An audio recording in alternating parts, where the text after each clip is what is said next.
Yes, guys, welcome to Chasing Green Arrows. It's your midweek special. It's me, it's Big Man Bakar, and we're with you for the next hour. I can see Heather and Miles and Mr. T and Geddy and John and Luke all in the chat as well. Big Man, before we start, how's your week been? Did you have a good weekend?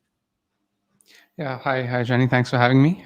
It was nice. I mean, I wildcarded, so I was sort of due a green arrow, and I got it, which is fine. But when you wildcard, you hope for more and more, and that's what you got with your wildcard. Because my wildcard was all right. I got 74 points. I got a bit jammy with Taylor off the bench, having scored from a shot of 0.00097 xg, something like that.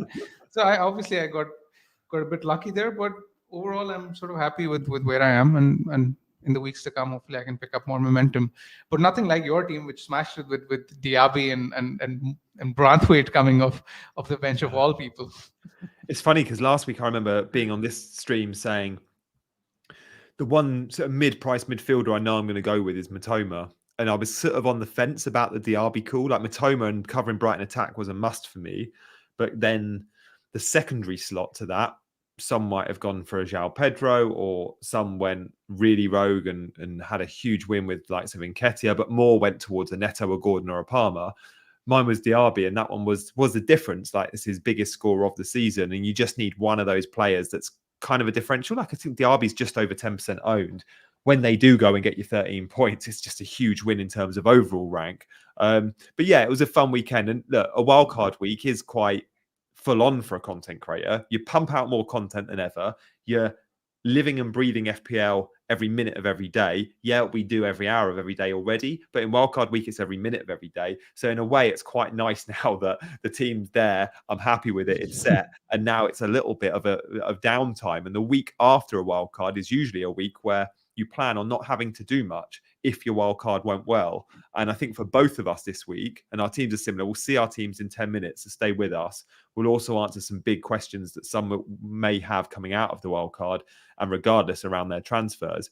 But for both of us this week, it's probably a little bit of a relaxing one, and possibly even rolling our transfers. I mean, now my early thoughts, we'll talk more about where we're looking to go. But let's talk about some of the headlines from the week just gone. Haaland, big man.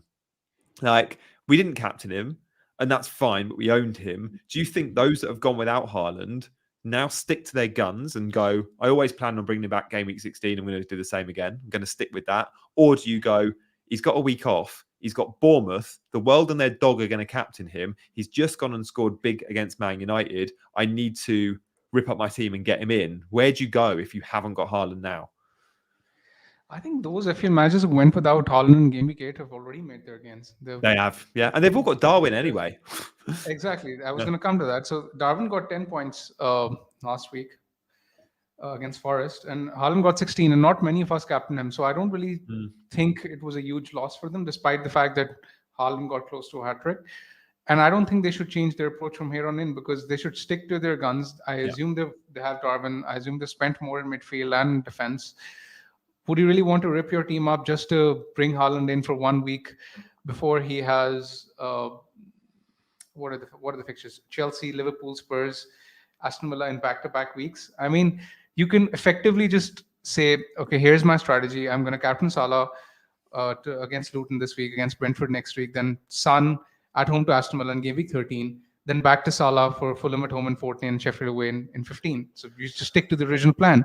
Yeah. And that's what I would do. I won't let 1 week put me off of my plan of keeping or selling Haaland. Yeah, I think I'm with you there. It's so much surgery. Like, we've tried to accommodate, many of us wildcarded to get Salah in our team. We couldn't easily get to Salah and have a team we enjoyed looking at without saying -8. Salah was 12.5-ish, Haaland's 14. So, you're looking at big hits to get a team you're happy with and accommodate Haaland. So I'd stick with that probably original plan. We've got questions in the chat and we will try and answer them. I guess one, actually, KK's just asked about Bowen. And if we're talking about headlines of the weekend just gone, I think West Ham continuing to struggle perhaps still is one of those headlines. And one reason why Bowen was never an asset for me in terms of my consideration, despite being a really good FPL asset, was my confidence in West Ham has massively dipped in recent weeks, months, and they have looked poor. And I look at other mid-price midfielders like a Diaby or even a Matoma and go, they're just head and shoulders. So if you had gone Bowen, would you be still giving him a cut? You're probably going to give him another game or two, but would you be looking at maybe moving him on? Because I think I would have watched West Ham at the weekend as a Bowen owner and gone, this one's not a long-term pick for me. It's too much money for that attack. Exactly. I watched the game as well, and they didn't really create much. He had a few shots in the box, one big chance, but other than that, they were fairly lackluster, short of ideas in attack going forward. But having said that, if I had him, I wouldn't really look at him as a pressing transfer out. I think owners can still afford to keep him for the weeks to come, because I mean, let's be honest, the great fixtures start from game week 12 when West Ham have Forest at home, Burnley away, Crystal Palace at home. So give yourself this week to sort of reassess, and then let's see where West Ham are at from game week 12 onwards, because that's effectively the run you have him for. But I agree. I mean, if I was picking a budget midfielder right now, I don't think I'd go Bowen. I think I would probably go Mbomo, if I'm being totally honest. Despite the fixtures, I mean, I do think that he's by far and away the best 7 million budget mid there is in the game right now. And even as a Matoma owner, I'm probably looking at swapping him for Mbomo in, let's say, 2 to 3 weeks' time, when Mbomo has Luton at home. And then he has Sheffield away as well in game week 16. So I do see a time for Mbomo. I don't think this is the right time to jump on him, but let's say, assuming I was on wildcard this week, I think I would have picked Mbomo right now. Yeah, he's finding ways of getting points. Again, like a similar way to how Mo Salah does, like the late goals or the pens or the being in the right place at the right time, which he's so good at. And the talisman at Brentford, impressive result for Brentford against Chelsea. One player that did really well in that first half, and it was all Chelsea, was Cole Palmer. How he didn't get a return, like he could have had a penalty. He should have had a couple of assists for big chances missed by the likes of Cucurella and Sterling. Chelsea's best player probably for 3 games on the trot now. Cole Palmer owners, I think that is a long-term hold. For me, the best 5 million option. If you went to Dingra, you're fairly happy with Cole Palmer, you big man. I know you've put him in your wildcard team, and sometimes he might be on your bench, but Cole Palmer is a long-term hold now in this game, I think. As you say, he was very unlucky. Created 4 chances. One of them was a big chance, a 0.7 XGI. Could have had a penalty as well. But yeah, I mean, the plan is, I assume, for those who wildcarded last week, to sort of have Gehi to rotate with him in the weeks to come, because Crystal Palace sort of rotate well with Chelsea's fixtures. So with Palmer, the plan is to rotate, because if I was buying him this week, I'm not really sure of him as a perma player for the next 3 weeks. This week is fine, to be honest, because Spurs away isn't exactly the same caliber of defense as, let's say, someone like a Man City next week, or Newcastle the week after. But yeah, I'd only back Palmer if you have an option to rotate with him for the next 3 weeks. After that, he's a good pick for sure. Yeah. CH benched and Bemo points. CH, I feel for you. I know a few that did that, to be fair. Seb, one of my mates from Fantasy Football Scout, he benched and Bomo for, I think, maybe a Newcastle defender that wasn't Trippier. I think maybe Dan Burney played ahead of Mbomo, which was crazy. And I think if Seb thought about that one a little longer, he probably would have reversed that. But Newcastle defence is an interesting one. What's your take on that back line without Botman? They are conceding more chances and more goals. I thought against Dortmund in the Champions League, they were really loose. Wolves scored 2. I look at Newcastle Arsenal this weekend, and sure, the reason many didn't go triple Arsenal was they were put off by that Newcastle fixture. But Arsenal go into that fixture as favourites, and I expect them to score. I think that Newcastle back line, with the fixtures they've got, doesn't necessarily need covering anymore. And those that wildcarded didn't cover the Newcastle back line. And I think that perhaps will be rewarded long term. Yeah, and no Botman either. Botman has suffered a setback, so he's likely to be out for a while as well. So with Lascelles in the team, the defense isn't as strong, firstly. And secondly, the fixtures, as you mentioned, aren't exactly great. When you look at their fixtures, Arsenal at home, Bournemouth away, Chelsea at home, United at home, Everton away, Spurs away. I mean, these are fixtures in which Newcastle kept just 2 clean sheets out of 6 in their reverse fixtures last season. So I do see a point of jumping off. Let's say, I mean, Botman is an obvious sell if you sort of have him. But let's say if you have someone like a Dan Burn, I think you're well placed keeping him because Newcastle are a defense which can be kept for the rest of the season. I don't see Dan Burn as a must sell. And as I mean, Trippier is different because Trippier is pricey, and when you want to afford Watkins and you want to afford Haaland, Salah, Son, Saka, especially from next week, then Trippier has to be the obvious make weight. And so I don't really mind selling Trippier as the make weight for these more expensive options. Yeah. Hi, Heather in the chat. And Patrick has said about Isak. I hadn't noticed this, Patrick, and I don't know if you're right or wrong here, but it's an interesting conversation to have and one to look at. Isak being out means Arsenal are leakier in defence too, because Wilson doesn't hold up the ball like Isak does, and Isak does give them an out, and it gives them probably a better long ball option in terms of someone that can run into the corners. But just in general, I think the injuries at Newcastle, both in midfield and attack, as well as Botman at the back, perhaps we're seeing their slightly smaller squad being stretched. You look at the front 3 positions and the likes of Anthony Gordon having to start every game because there's no Harvey Barnes. I think Murphy's out injured. In the midfield, they've had injuries with Joel Linton, obviously no Tonali. So we might see the likes, some of those players having to play twice a week every week because of their European involvement. And with that, these guys aren't necessarily used to playing twice a week. They're used to a week on the training ground, and therefore their Premier League form could suffer a little bit. But yeah, some big performances at the weekend. We spoke a little bit about Haaland and probably got the headlines, but another guy that was reliable as ever in FPL was Salah. Did you captain Salah, big man? I think you did, didn't you? We both did. Yeah, I did. Yeah. Instead of Watkins with his high XG. We got lucky because, I mean, the chance that Salah scored wasn't, I mean, it was a gift from Turner. Yeah. I mean, it looked as if he had him as captain as well. But I mean, Watkins was the one. 1.4 XGI. So many big chances, created a big chance as well, and just wasn't his day. His day. I mean, funnily enough, I've been looking at Watkins as a non-owner for weeks and weeks and hoping for a blank, and he's been smashing it. And the week I get him, he goes on and blanks despite the great underlying data.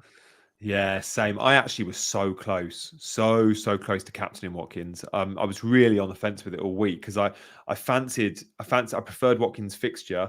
The penalties was probably what swung it. And I looked at the last couple of fixtures and gone, Salah's had 2 pens in 2 weeks. Watkins isn't on pens. He's finding ways of getting points. And when Salah clocks the XG that Watkins just clocked at the weekend, he doesn't blank. Like Salah finds ways of just earning points. And again, like I think this is probably 3 weeks on the bounce Salah has hauled, and he's not been particularly good in any of those games. And now he's going to go away to Luton. And again, like whether he plays well or not, you just know there's going to be some points coming. I still don't think I'll be captaining Salah this week, though. Like I'm going to, Haaland at home versus Salah away. Haaland with a week off, or with no midweek game. And Bournemouth are just as weak as Luton defensively. So I think I'll be going Haaland captain. Are they your early thoughts too?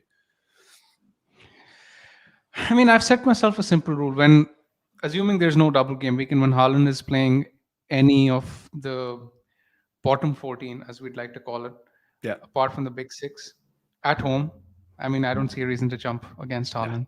Because even though Salah is a very, very tempting option against Luton, I don't want to sell Haaland, especially because this is one of those fixtures which, when we were discussing whether or not to keep or sell Haaland in game week 8, we discussed Bournemouth at home in game week 11. We discussed that we want to captain him in this fixture. So I don't want to change that original plan that we had. Yeah, I think I'm with you on that. And Liverpool in general, what did you make of Tsimikas? Szoboszlai I thought was excellent. Like Szoboszlai looks like KDB 2.0, like he's starting to pull the strings. He's playing in a very similar position. He's played 90 minutes every game. Still not necessarily an FPL asset, but he did clock 2 assists, got the 3 bonus points despite Darwin and Salah scoring points. Szoboszlai is going to be a bit of a BPS monster, I think. He's taking corners, right? He's Yeah, He's but taking all half of those them with corners that Simicast. that were benefiting. Exactly. I mean, he's taking all those corners that were benefiting Trent last year, isn't he? And the True. fact that he's played the most minutes out of all Liverpool players this year. So he's Yeah. fairly nailed. He's going to play 90 minutes every game, like you say. He's going to be a boring pick, but just the fact that his goal threat is next to minimal doesn't really inspire me with confidence. And I don't really want to pick someone at that price who doesn't have goal threat. I think someone like Mboma, like mentioned earlier, who's top for midfielders. Below 7 million for non-pen XGI per 90. I think Momo's a much better pick, especially with penalties. Yeah, I think I'm with you. I'd still the same. I'd say the same about the RB, arguably Matoma. But I think Liverpool fans a bit not quite the United tax. Like with Man United players, they're always going to be higher owned than perhaps they should be because there's so many Man United fans in this game. You feel that at times a little bit with Liverpool as well. A ton of fans, obviously, that will be FPL managers too. But I don't know if Szoboszlai yet is going to be a kind of one lots jump on. But if he has a few weeks like he did last week, then maybe so. Because the fixtures are there for Liverpool, without doubt. Guys, we're going to have a look at our teams and we're going to answer the big questions. But let's have a quick look at our teams from the weekend just gone so we can show you our scores off wildcard and just review our wildcard teams. Do hit the like button if you can, guys. Lots of you watching, so feel free to show your appreciation by liking. And if you're not already subscribed, you can do that too. So first up, we have got my team, 87. Very similar wildcard to Big Man. The defense felt like it picked itself. Diaby, Matoma were the two positions I was going to have fun with. As always on wildcard, you sell players you don't really want to sell. You sell players that you know are going to return points soon. And it's funny because a lot of people this week are talking about Darwin, bringing him in, and a lot of people are talking about Foden and bringing him in. There are two players I've had for, Foden, I think, since game week 1 and Darwin for a few weeks, haven't necessarily been like putting in big performances. Sell them and they both put in big performances. I can't complain though. The wild card was an absolute success and I'm happy with it. Branthwaite, Johnny, off the bench. Go on. Sorry to cut you off. What really catches my eye is it's the Diaby pick because a Yeah. lot of wildcard managers, in fact, you look at the significant majority of field managers, they've picked either Matoma, they've picked Bowen, and either they've paired them along with a Dingra or Bowen. Some have even jumped on Martinelli. Now, Diaby was someone who was more popular back on the Game Week 8 wildcard. The non-wildcarders, right? Yeah. Or even those who wildcard in Game Week 8, right? Yeah. So it's basically, great foresight, there was this risk that you had to sell him in 3 weeks and you were effectively banking on him delivering in this one fixture alone or the next 2 fixtures, but mainly this one fixture. This Luton fixture was the one you really wanted him for. And fair play, he's delivered, because this is basically the difference between, let's say, an amazing wildcard and a decent enough wildcard, like all the others have had, like myself included. Yeah, so true. And the fixtures, do you know what? I think I said it on this stream. I was happy he'd blanked the last couple of weeks. I didn't want him putting in big performances, and I was happy he was rested in Europe. And that's what really turned my attention to. I have to put Diaby in this team. On Thursday night, Villa played really well. They scored 4 goals away in Europe. Diaby was benched. Bailey scored goals. But I spoke to a few Villa fans that just said like he's gonna. I think I DM'd Adam Hopcroft and was like, I'm pretty confident Villa are going to start Diaby. Of course they are. But should I be worried about how Bailey's playing? And the response I got was like, there is a chance Bailey starts, but it will be alongside him. And Bailey did come on at half time for Zaniolo, but they look so good, Villa, in attack. And they're an attack I have confidence in. And I thought, especially if I'm not going to captain Watkins and I'm going to back out of that, then I want that extra investment in that Villa attack. And the fixtures, Forest away now, Fulham at home. So they're the 3 that you're going to have him for. But I'm happy holding him until game week 15 because in 13 he's got Spurs away, which isn't ideal, but I still think Spurs can concede at home to Villa. And then it's Bournemouth away. So then the run goes Man City, Arsenal, Brentford. So of course you're not going to want triple Villa then. But I can hold him for another 4 games. It might be 3, it might be 2. But yeah, I'm super happy I went there. And I think it was just having confidence in Emery and that Villa attack. The numbers they're putting up were so good. Exactly.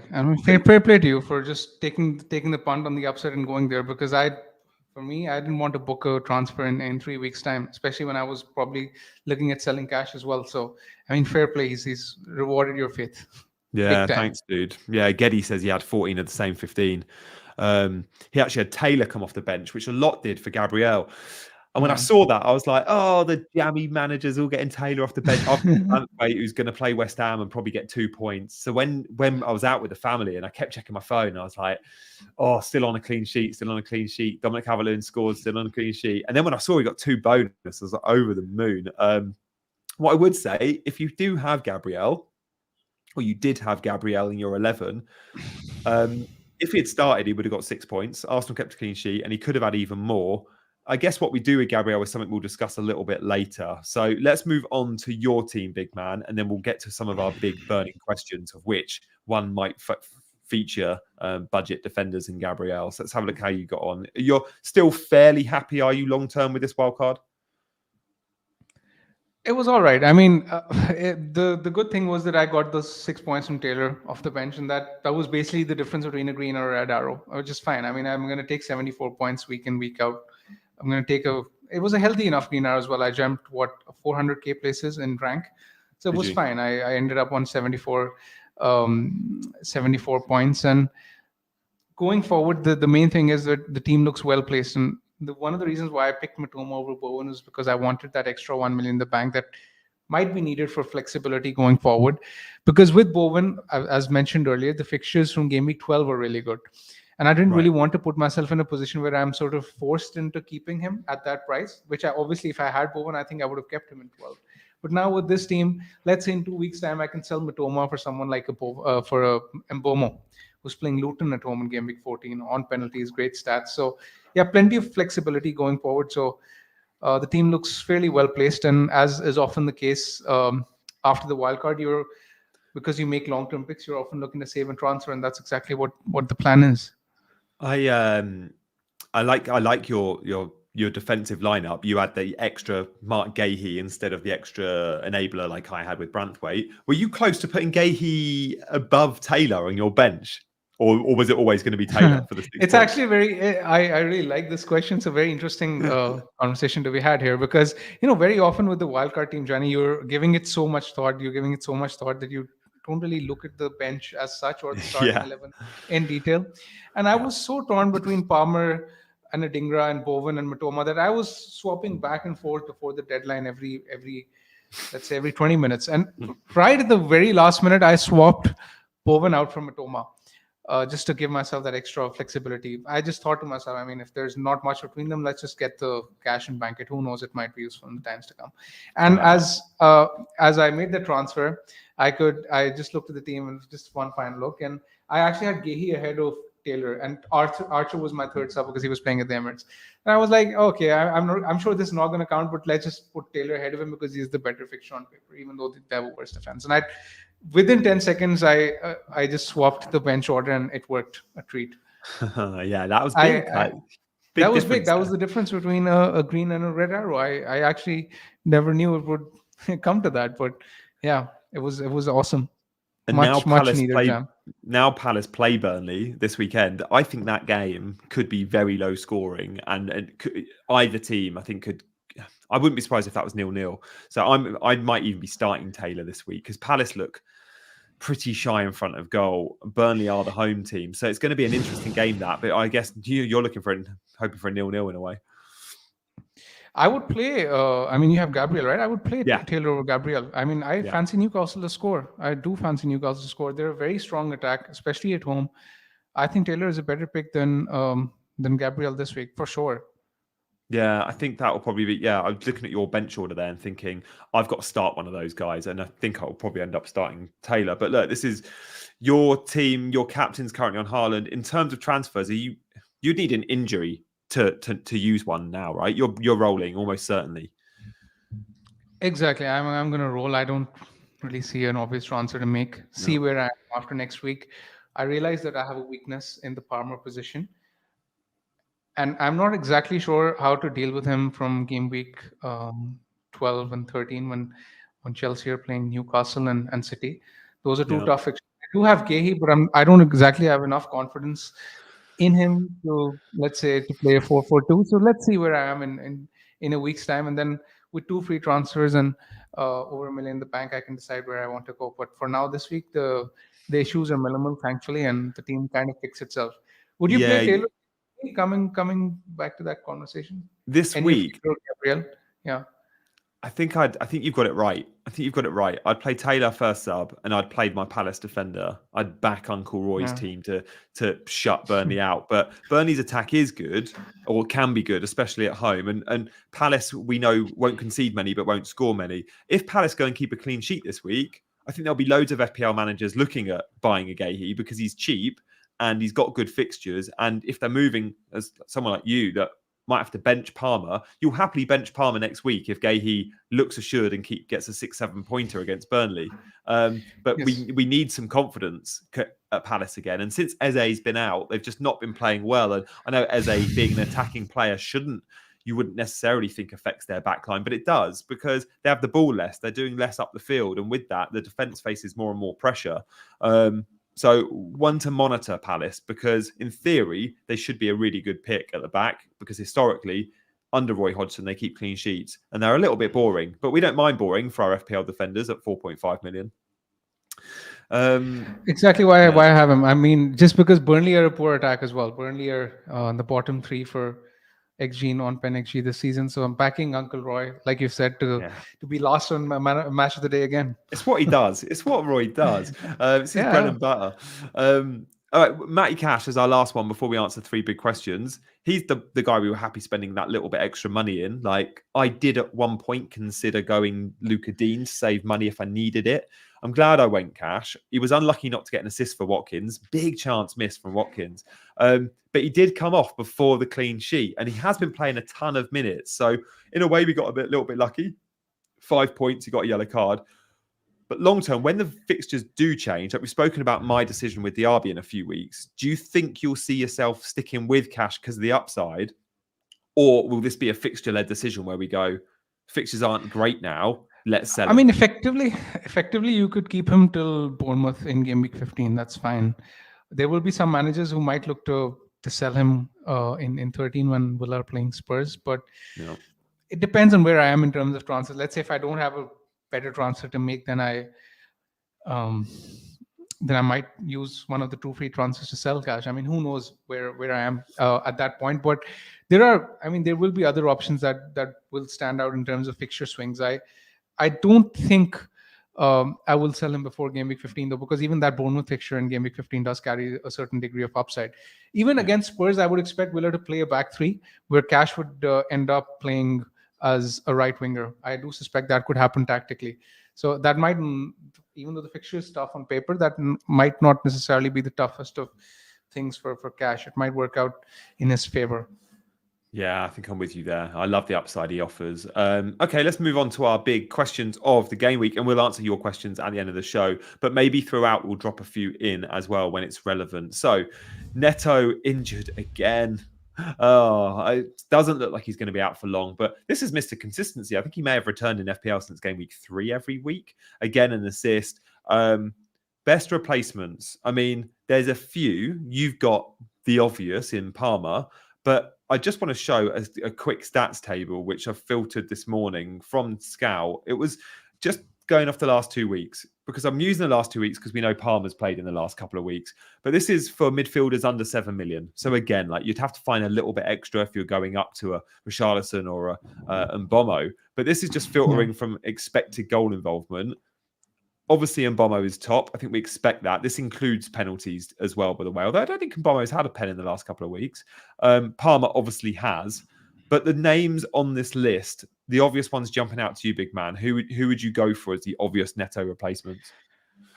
If I had enough in the bank, I would definitely jump on Mbomo. I don't think there's much of a debate over here. As I mentioned earlier, I think he's even better than the likes of Bowen, Matoma, all those midfielders in that price bracket. So if I had the option, I would jump on Mbomo because there's a good fixture this week he has.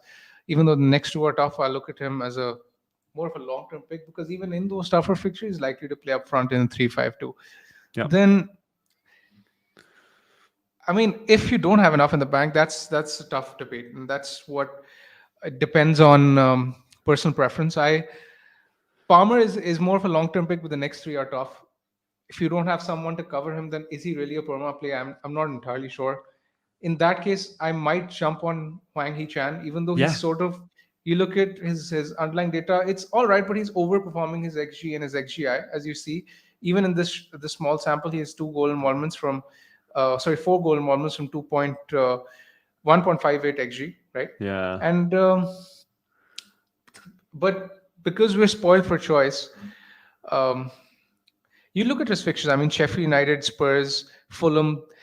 One fixture against us, Arsenal and stuff in Game Week 14, but after that they have Burnley and Forest at home. So I don't necessarily mind Hwang Hee-chan as a pick if you're jumping right now. I think, in fact, without assuming you don't have someone to rotate Palmer with, if I was to pick someone as a perma play, I think Hwang is the best pick. Where do you stand on this? I think in that price bracket, you're probably right. When we're looking at that first column with the prices, you're going, which ones actually could you easily get from Neto out? I wonder if Everton are worth now looking at a little bit. Like Everton this year, it's why I went Branthwaite. They're better than we're all thinking. Like they're slightly better in attack, not much better in attack, but they're definitely better in defence than perhaps we think. I don't know. I mean, it's Brighton up next, which is never easy. Palace, Man United, Forest. It's not a bad run of games, but I just think the ceiling is so low. Like, is it a Calvert-Lewin goal and a 1-0 win? I think we might see a bit of that. But Decore can be fun. And in this Sean Dyche system, when you look at how he's setting up, it's a back four and a midfield five, and then Calvert-Lewin. And the midfield five is Decore is the most advanced, often joining Calvert-Lewin. So I do wonder if Decore is a little bit of a kind of left field punt. Outside of that, Douglas Luiz don't love. You're relying on Pens, I still think. Souček's out the team in and will be in and out. Garner at Everton putting up okay numbers. Again, I wouldn't look at Ward-Prowse at West Ham. And look, McNeil features again. Like there's 3 Everton midfielders in this list. So maybe I'd look there, but Hwang, I guess, would feel obvious too. What's your take on Decore, big man? I completely agree. Decore is fine, but I don't love the fixtures. And I generally make my picks on the basis of fixtures. I mean, if you want to bet against the fixtures, then why not get Palmer? Yeah. Right? That's my counter argument. Right? If fixtures are under consideration, then in my opinion, Palmer is the best option. But because I tend to target the upside fixtures, I mean, it's fair to say that Wang has the best fixtures. Even the Wolves don't score too many. The fixtures are with him.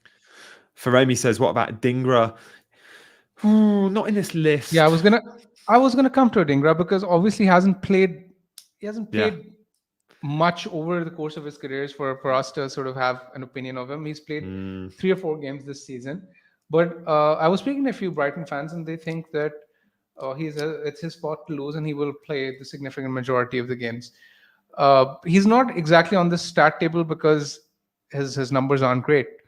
But again, looking at the fixtures, he's a fine pick. But the only worry would be with minutes for me, because you never know with De Zerbi. He's just very, very random with his rotations, especially after Europe. Yeah, I mean, De Zerbi came out on Thursday night and was like singing the praises of João Pedro and Fati, saying almost that's his first choice partnership. It's split strikers, it's fun, it's exciting, it's quick, it's got everything. And it had João Pedro and Fati, both of them benched. Like, I thought Ferguson would come in and start with one of them. And I'm like, Lallana and Ferguson. like, I really feel for those that went João Pedro on a punt, because I actually thought that was quite a good punt. But yeah, I mean, it wouldn't surprise me if out of nowhere Buonanotte gets a series of starts, or if he goes Ansu Fati, you're going to play out on the right now. So whilst I do like Adingra, and I think you're right, at the moment it feels like his spot to lose, but at the same time it's not a secure spot. This isn't a Matoma spot. Matoma is the only one of the 4 attackers or the 5 attackers that know is nailed. And when you look at all the others, there's an argument to say they won't play at the weekend almost every week. So it's so tough to predict. De Zerbi is the new De Zerbi roulette. It's the hardest manager in the league to predict. I'm convinced of that. So I'd probably steer away from Adingra just for the concern of rotation. CH, love I completely agree. I think it has to be Matoma or no one. Yeah. Yeah. CH says, Chasers, it'd be great if you could hit the like button. A rallying cry there from CHR Mod. Thank you, CH. Do hit the like button, guys. It's all about the YouTube algorithm to get more eyes on the screen. We'd love to get 100 likes by the end of the stream. And while you're clicking away, do click the subscribe button if you haven't already. But look, we've answered a big question there about mid-price mids. We've got a couple of other big questions of the game week. These will hopefully cover a lot of questions you have, but we will answer your questions. So let's move on to our next question. This is around Udogie. Like, Udogie was doubtful. We didn't know he was going to be ruled out against Crystal Palace on Friday night. He's a good pick. However, the fixtures are turning. There's some very good budget options out there.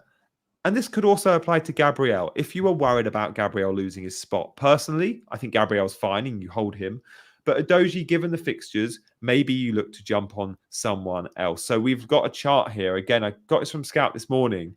And I just went for the last couple of game weeks when Tsimikas has played. And I went for all defenders in the game. So this is only the last 2 game weeks. And Trippier is top. This is filtered by expected assists because, again, I think goals are so much harder to predict for defenders. The assists are more why we pick defenders in terms of upside. And I thought it was interesting that Tsimikas straight away, top 4. Like, he's the obvious replacement, isn't he? I think he is. And I do think if I was picking a defender from now on, and if I had to pick one defender, it would be Tsimikas. Simply because of Liverpool's fixtures, his price, and because he's taking a share of those set pieces. And because he's taking set pieces, he's obviously has more routes to points. He can accumulate bonus at a rapid rate. It just makes him a very, very appealing pick. I think Tsimikas is the best Udogie replacement if you want to sell him. And I do think if I had Udogie, I do think he's a sell because, as mentioned earlier, Spurs, their fixtures aren't great. Chelsea at home, you'd expect Chelsea to score. Wolves, probably you'd expect Wolves to score. Then Villa, you'd expect to score. City, you'd expect to score next 4. If you have Tsimikas, then it's a trickier question. But in that scenario, I'd probably jump on Gabriel still. Gianni, what do you think? I think Gabriel is still the best pick. It's a transfer you don't necessarily have to make this week because Gabriel has a tough fixture. But, I mean, I'd expect him to come back in the 11 from game week 12. I mean, we've been here before, but this time Arteta sort of specifically hinted that he's only rested players because they've accumulated a lot of minutes and they're sort of in the red zone in terms of fatigue. So I think the answer has to be Tsimikas if you don't own him, and if you own Tsimikas, then Gabriel. Yeah, I mean, Gabriel's played, I think, 14 games in a row for club and country. This is a guy that a couple of weeks back, everyone was talking about the Gabriel-Saliba partnership as the best in the league when they shut Haaland out at the Emirates. And it was like, these Arsenal centre-backs are as good as you'll find. And around the same time, Gabriel got his first start for Brazil and he scored. So again, you would argue Gabriel, other than the first few weeks of the season, he's kind of in the form of his career. Like, he's never been recognised at international level. He plays for Brazil and now he's getting starts for Brazil. I can't see that this was anything more than just you're in the red zone. And I'm convinced he'll be back against Newcastle, guys. So I think you hold Gabriel, but Tsimikas, we know he's going to be around for a while. Like, his ownership's shot up. I mean, we bought him at the start of the wildcard at 4.4. He's already 4.6. He's now 8% owned. He had a price rise, I think, last night or the night before. His fixtures, he's kept clean sheets in the 2 games he's played. He's been more advanced than Trent in the 2 games he's played. He's taken some set pieces in the 2 games he's played that Trent hasn't. So we're going to get clean sheets. He was really close to the bonus points, by the way, as well. He was only a couple of BPS off. So he's going to get an assist soon. He's going to get bonus points soon. And the clean sheets, I think, continue. Let's look at the next, 5-6 games. Luton, Brentford, City, Fulham, Sheffield United, Palace. From those 6 games, I think there's 3 or 4 clean sheets in there. So Tsimikas is the obvious buy for me. Completely agree. Yeah. Do you reckon Liverpool clean sheets are underrated, aren't they? Like, they're actually a better defence than perhaps we give them credit for. It's more to do with Alisson as well. I mean, as long as Alisson is in goal, I have a lot of confidence in that defense because he's a monster in terms of saving XG. When you look at the variance and the difference between expected goals conceded and the expected goals prevented, he's often in the top of the list, and that's what he's doing again this season. He's just a top goalkeeper, and while he's there, more often than not, I don't really mind jumping on the Liverpool defense. Yeah. Reece James is on this list. He's only played like a few minutes and he's still clocked us an like big assist threat. If the fixtures were there, there'd be a few that want to punt on Reece James, knowing you get Reece James at 5.3 million, but the fixtures just are not there, unfortunately. Guys, want to play a game while we continue to look at this list? Let us know where in the world you're watching from. Really interested. Just give us a country. We'll read a few of them out. We'll put a few of them on screen. Any other names here take your eye? I mean, for me, I think we've summed it up as Gabriel Tsimikas. Outside of that, Lucas Digne. I mean, Lucas Digne is one which is interesting, but he's on 4 yellows. That's the issue with him. He's 1 yellow away from suspension, so I won't go there. Villa's fixtures are turning anyway. Other than that, I mean, not really. Trippier is the big one, but he's too pricey at this stage when you want the Ollie Watkins and Sakas of this world. Yeah, I actually did look for a minute at Lucas Digne in a 4-4-2 on wildcard, and I realised I was left with tons of money, and I was like, I may as well have a better 7th attacker. But yeah, Lucas Digne was more advanced than Matty Cash at the weekend just gone, and has been a little bit this season. We've got people watching all over the world, as expected. KK's in Syria, Fremi in India. We got Tendai in Essex, Heather's in Ireland. We got Sokan in Finland, we've got Biel in Tunisia. Love to see Geddy in Belfast as well. So all over the world. Snowy Canada, CH. Love that. You got a lot of snow to come. Go Lame is in Ethiopia. Akash in India. Snowdonia represented from Cyclopath. Loving this, guys. Thank you for keeping us up to date where in the world you are. Testimony is in Nigeria. Good to know we're so global. Mark in North London as well. Loving the diversity. Yeah, love that. This is the thing with FPL, with the FPL community, right? You often tend to get connected with people from all over the world with different countries, different cultures. You often make new friends. So this has been one of the best and my favorite things ever since I've joined the FPL community. Yeah. Sean says he's watching from sunny Stamford, which is about 20 minutes from my house. I had no idea, Sean, that you were watching so close to me. My wife is from Stamford, and we go there quite often, including 2 days ago. Her mum, my wife's mum, my mother and father-in-law have a shop in Stamford too. So, yeah, Sean, good to know, dude. All right, let's move on to our third and final question and then answer some of yours.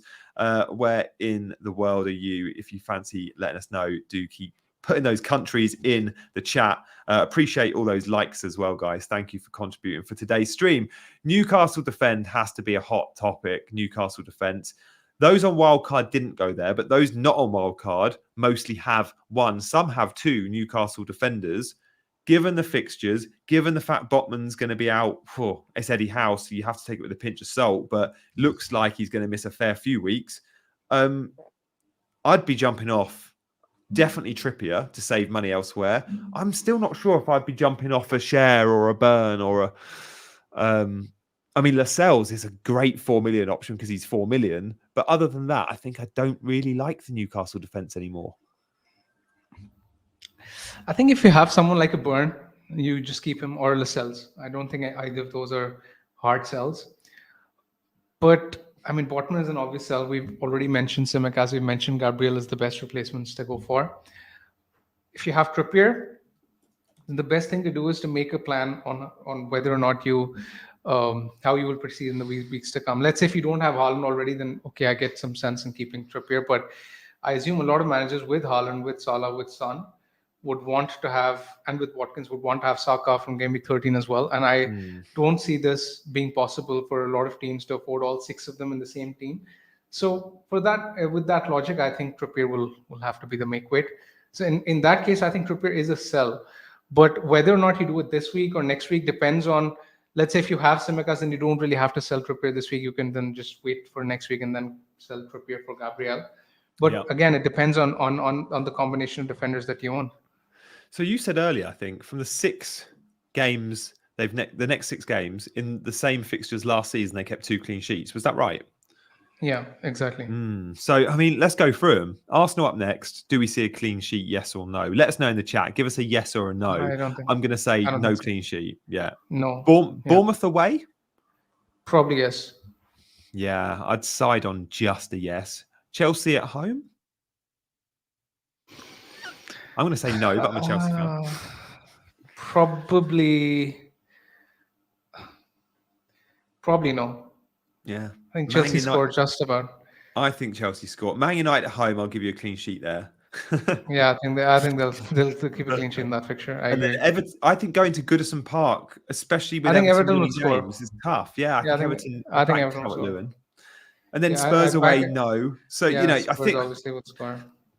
it's pretty much on par then. Like we're going with about 2 clean sheets. Like that's not a reason to keep Trippier, I don't think. Like obviously you own Trippier for the upside.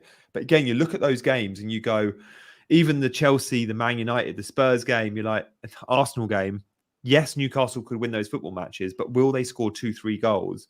I'm not so sure they will. And with that in mind, Trippier ain't going to be getting attacking returns. So I think you can slimline your back line. And look, if Tsimikas and Gabriel, let's just use Tsimikas as an example, because Gabriel, we still haven't seen him since he's been in our wildcard 10 teams. But Tsimikas, we know is around. We know he's 4.6 million. Just a gift. I think get Tsimikas if you don't have him. I'd arguably want Tsimikas in the next 6.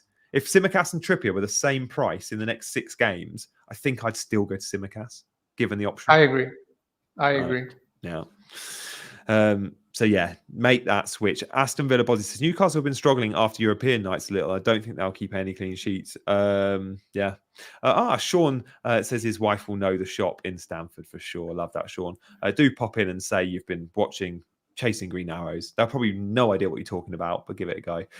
Be quite funny. So yeah, okay. What about? I mean, if you own a share or a burn, your investment's much lower. But still, if you don't have Tsimikas, I'd be happy to make that switch. I think. Would you do similar? Not a priority transfer, but one you'd make. Only if I had nothing pressing to do in my team. Yeah, it's not a pressing transfer in my opinion. I'm just looking at goalkeepers to see how highly owned Pope is in compared to other goalkeepers, because I wonder how many might be on Pope. No, okay, 1, 2, 3, 4, 5. He's the 6th most owned keeper in the game. Pope. More people own Pope than Areola. 11.5%. Yeah. He's 5.5 million. Yeah, I'd probably see Areola is more popular. Areola is more popular in the FPL community, which are more engaged managers. But when you look at some of the casual managers, obviously they're not exactly aware of Areola and the gift that he is. Yeah, like Vicario is really highly owned. Oh, sorry, that's points. That wasn't. I filtered it by points, not ownership. My apologies. Areola is the highest owned, but yeah, Pope is still 1, 2, 3, 4, 5, 6. Okay, yeah, 7th most owned. Similar ownership to Alisson, who has been putting in good performances. To be fair. Okay, let's move away and answer some of your questions. We've got 9 minutes left. Let's have a look. We'll put some on screen. Sure, let's take questions from the audience. Yeah, good to see. We've had questions throughout, so thank you for all contributing. And you've been hitting the like button too, so keep hitting that like. Good to see 170 of you in the chat. We'll put some questions on screen. We'll do alternates. So I'm going to throw this one to Big Man, and then I'll take the next. Gabriel or Taylor in defense for game week 11, assuming Gabriel plays. I would pick Taylor. Home fixture. I think Newcastle are a much superior attack to the Palace attack. I just think Newcastle will score. I think Taylor has a slightly higher chance of a clean sheet this week. I might have to have a look at the bookies odds for that one. I do. When I'm not sure on that, I just go with what the bookmakers odds tell me when I'm completely 50-50 on a call. But I think I'm with you. I'll probably end up going Taylor. I've got those two, and I've got that same question that I need answering too, Alex. Burnley have 32% chance and Arsenal 29%. So Burnley have the better odds. Mate, love that. And then you could go, oh, what about attacking threat? And maybe Gabriel has a slightly higher chance of a return from a header than Taylor does from an assist or a out of nowhere volley. So yeah, it's a tough one to evaluate. That it's a really close call.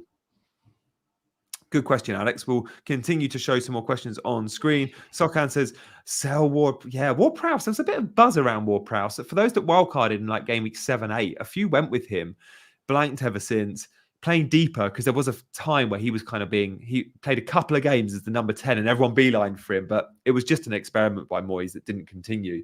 I would be selling Ward-Prowse for Mbomo in a heartbeat. I mean, I still think you could have. I don't think the boat has been missed with Diaby. I still think you could go Diaby till the Bournemouth fixture and then sell him ahead of game week 15. So actually, Diaby I still like and have a soft spot for, but I get it. And Bomo is pretty bulletproof with his pens and his numbers.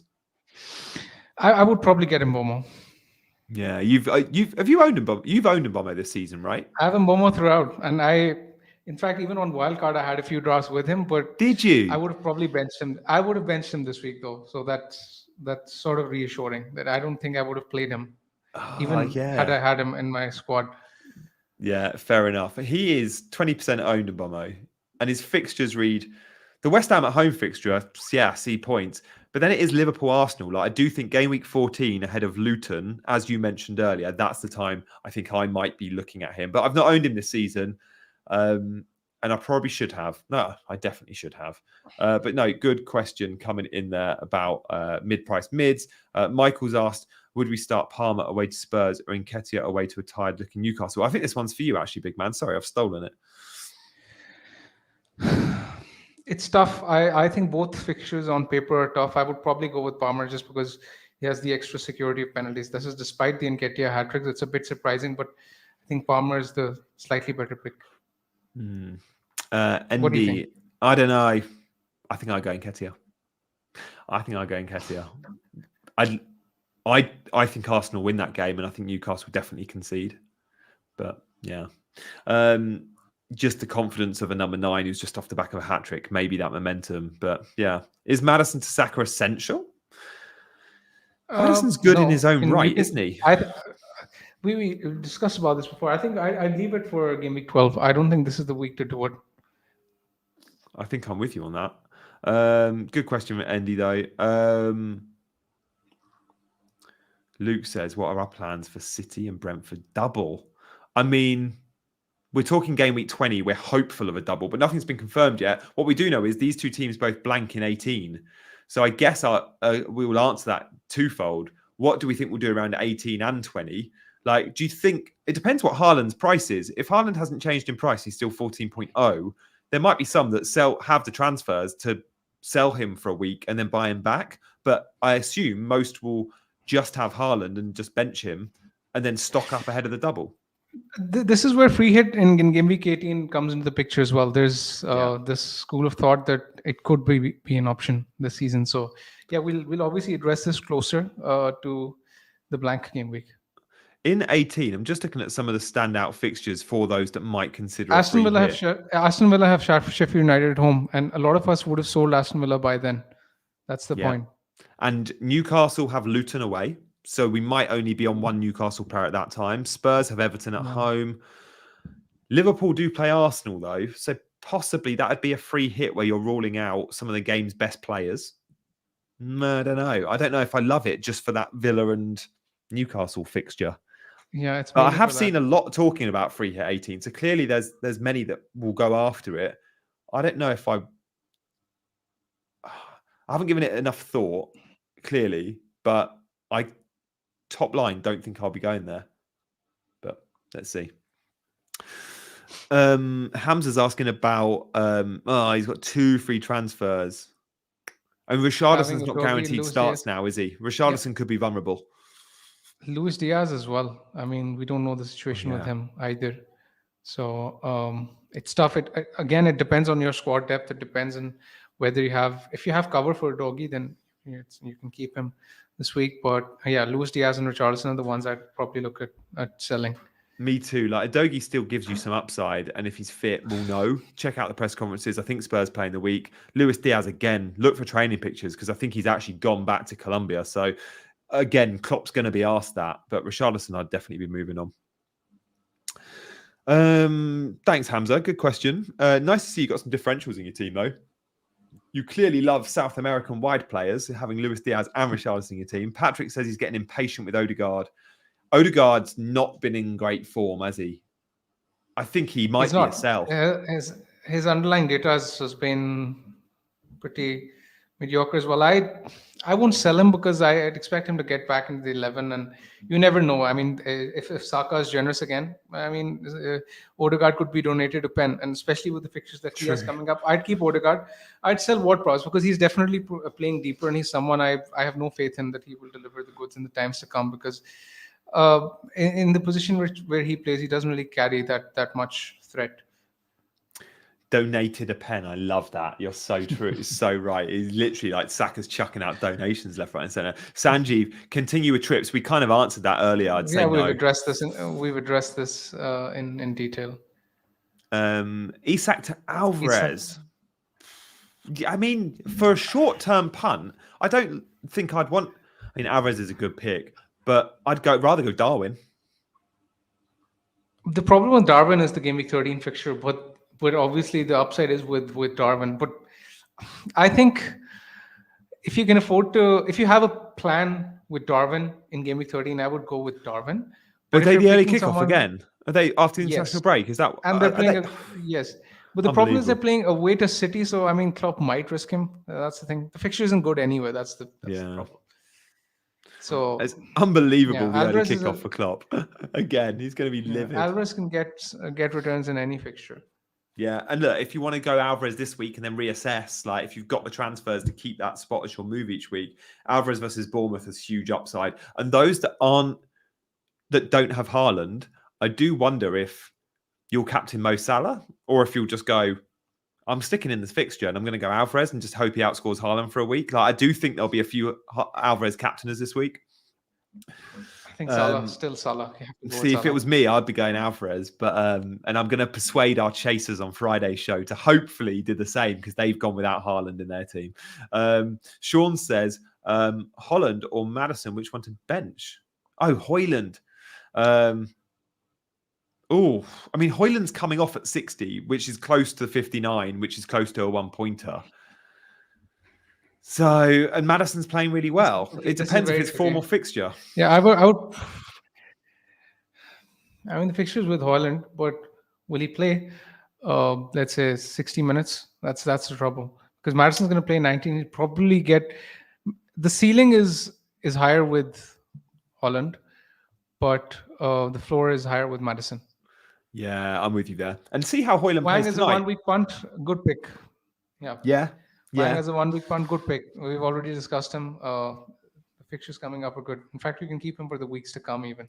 Yeah, because you probably don't want to use your 5.5 million midfield slot as a punty slot. Like that's not where you like historically go for your 1 week punts. You use 1 week punts on more sort of premium players around juicy fixtures. Hwang, like that slot, you probably want to set in your team for a fair few weeks. I'm fine with that being Hwang. Absolutely. Guys, great questions as always. Thank you for contributing. Me and Big Man have been reviewing our wildcard teams. We've had a look at Big Man's teams and plans for the week ahead. So if you are just joining, go back and watch the last hour. We've addressed all the big questions in FPL this week. We've spoken captaincy. I think we're going to have another quick look at Big Man's teams. This is how he's setting up for game week 11. At the moment, it's Haaland captain. That's likely to continue. So is rolling a transfer. But yeah, you're well stocked, mate. Any final thoughts from you? No, I think this team more or less picks itself this week, and hopefully I can get back-to-back green arrows so I can gain some more momentum heading into game week 12. Yeah, and we'll be here next Wednesday, me and Big Man, to discuss our performances and our teams. Because look, those that wildcarded in 10 all had fairly similar looking teams. Like me and Big Man are probably sharing 8 or 9 of the same 11 starters. But now it's time where transfers will start kicking in from game week 12, where we start having 2 moves. And that wildcard template, as we always see, starts to drift a little bit further as everyone goes down slightly different routes. So this is where FPL becomes really, really fun. So make sure you're staying in tune for our shows on Wednesdays for me and Big Man. Me and Dean will be back on Friday lunchtime as well. Before you leave, if you fancy hitting the like button and subscribing, then please do. But for now, he's been Big Man, I've been Janny, and we've been chasing green arrows.